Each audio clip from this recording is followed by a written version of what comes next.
வழியில் நடப்போம், பகைவரையும் நேசிப்போம். இயேசுவை போலே நன்மை செய்வோம் நாள்தோறும், திரும்ப எதிர்பாராமல் பரிசு பெரிதாகும் பரலோகவில்.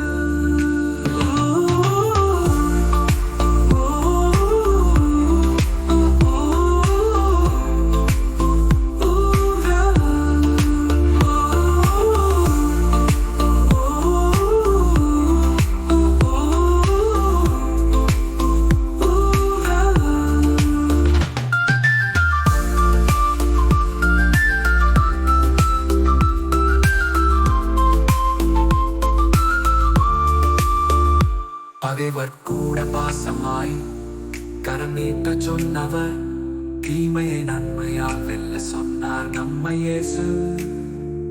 உலகம் மாறிடட்டும், நம் மனம் மாற வேண்டும்.